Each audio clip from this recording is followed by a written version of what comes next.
விநாயகர் புராணம். அல்லல் போம் வல்வினை போம் அன்னை வயிற்றிற் பிறந்த தொல்லை போம் போகா துயரம் போம் நல்ல குணமதிக மாமருணை கோபுரத்தில் மேவு கணபதியைக் கைதொழுதகால். வினை தீர்க்கும் விநாயகர் எப்படி பிறந்தார், அவருக்கு மனித முகம் இல்லாமல் யானை முகம் எப்படி வந்தது என்ற புராண கதை பற்றி இங்கு பார்ப்போம். ஒருமுறை கைலாயத்தில் சிவபெருமான் இல்லாதபோது பார்வதி தேவி நீராடச் சென்றார். காவலுக்கு நந்திகணத்தை நிற்க வைத்து சென்றார். அந்த சமயத்தில் சிவபெருமான் அங்கு வர உள்ளே செல்ல முயன்றார். அவரை நந்தி தடுத்து நிறுத்தி, பார்வதி தேவி நீராடச் செல்வதாகவும் யாரையும் உள்ளே அனுமதிக்காதே என எனக்கு கட்டளையிட்டு சென்றுள்ளார் என்று கூறினார். அதனால் தங்கள் உள்ளே செல்ல வேண்டாம் என்று கேட்டுக்கொண்டார். அதற்கு சிவன், பார்வதி தேவி என் துணைவி, அதனால் இந்த கட்டளை என்னை தடுக்காது என கூறி உள்ளே சென்றார்.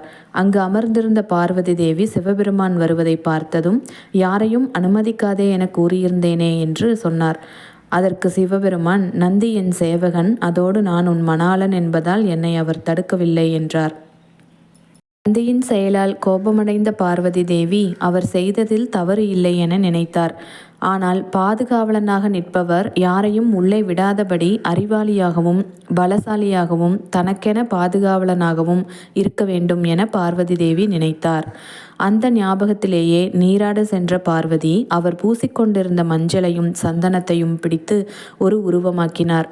அதற்கு உயிரையும் அவரே கொடுத்தார். அவரே கணபதியானார்.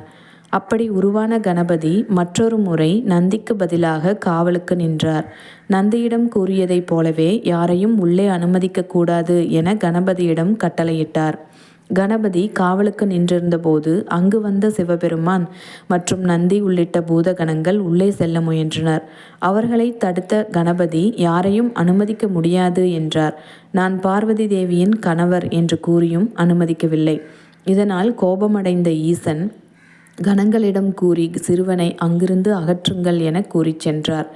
ஆனால் கணபதியோ யாரையும் உள்ளே செல்ல அனுமதிக்காததோடு அவர்களை எதிர்த்து சண்டையும் செய்தார். இதில் கணங்களை அங்கிருந்து விரட்டினார். இதையறிந்த ஈசன் அங்கு வந்து தன் சூலாயுதத்தால் கணபதியின் தலையை கொய்தார்.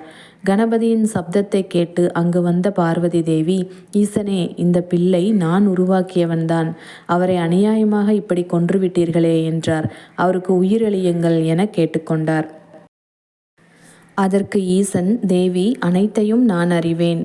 கணேசனுக்கு உயிரளிக்கும் பொருட்டு வடக்கே தலை வைத்து படுத்திருக்கும் ஒரு உயிரின் தலையை எடுத்து வாருங்கள், அதை கணேசனுக்கு வைத்து உயிர் தரலாம் என பிரம்மதேவன் ஆலோசனை கூறினார். அப்படியே செய்ய கணங்களுக்கு உத்தரவிட்டார். கணங்கள் பல இடங்களில் தேடி அலைந்து ஒரு யானையின் தலையை எடுத்து வந்தனர். அதை பொருத்தி ஈசன் உயிரளித்தார். இப்படி யானையின் தலையை பொருத்தி விட்டீர்களே சுவாமி என தேவி கேட்டதற்கு, கஜமுகாசுரன் என்னும் அரக்கன் உயிர்களை துன்புறுத்தி வருகின்றான். அவனை அழிக்க வேண்டும் என்றால் ஆண் பெண் சம்பந்தப்படாமல் பிறக்கும் ஒருவரால் தான் முடியும். அதோடு அவனுக்கு மனித உடலால் அழிவு இருக்கக்கூடாது என வரம் பெற்றுள்ளான்.